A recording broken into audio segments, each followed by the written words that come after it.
கடவுள் பேரை வச்சுக்கின்னு என்னென்ன நாசம் பண்ண முடியுமோ அதுக்கெல்லாம் உதாரணம் தான் இது. பாருங்க, பாலை தாந்து ஒரு குட்டையில ஊத்துறானுங்க, தேங்காய் எல்லாத்தையும் போடுறானுங்க. அது என்ன குட்டனே தெரியல.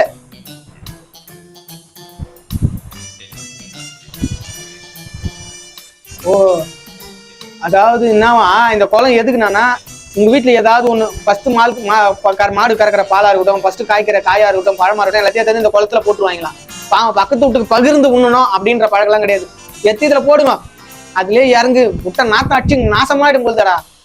கடவுள் எதுக்குடா நம்பி இந்த மாதிரி மூட நம்பிக்கை வச்சுக்கின்னு இந்த மாதிரி நாசம் பண்ணுகிறீங்க? இடத்தையும் நாசம் பண்ணின்னு, பூமியும் நாசம் பண்ணின்னு, உங்க வீட்டுல பக்கத்துல வேற பழத்தை நீங்க கூட சாப்பிட முடியாது. ஒரு வீட்டுல ஒரு கொய்யாக்கா காய்க்குதுன்னா அதை நீங்க எடுத்து சாப்பிட்டு அதை சந்தோஷப்படணும், நீங்க வச்ச மரம்ட்டு. அதை விட்டு அதை எடுத்து போயிட்டு அந்த மாதிரி குட்டியில சாமி பேர்ல வச்சு குட்டையில கிட்டியில போட்டீங்கன்னா அதுக்கு பேருண்ணா?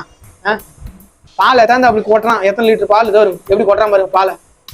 எவ்வளவு முட்டாள்தனம் இதெல்லாம். எவ்வளவு பேர் கஷ்டப்படுறாங்க பால் இல்லாம, பால் வாங்க முடியாம. அவங்களுக்கு கொடுக்கலாம், இது லிட்டருனால அந்த ஊத்தத்தை கொட்டு. மூட நம்பிக்கையில முட்டாள்தனமா வாங்கிக்கிறீங்க, அன்னதானம் பண்றாங்க. அதுக்கு நீங்க எத்தனை பொருளையும் கொஞ்சம் போட்டு சமைச்சு அதையும் அன்னதானமா கொடுத்துருக்கலாமே. பைத்தியகாரத்தனத்திலே 1 நம்பர் பைத்தியகாரத்தானுங்களா அவனுங்களாம்.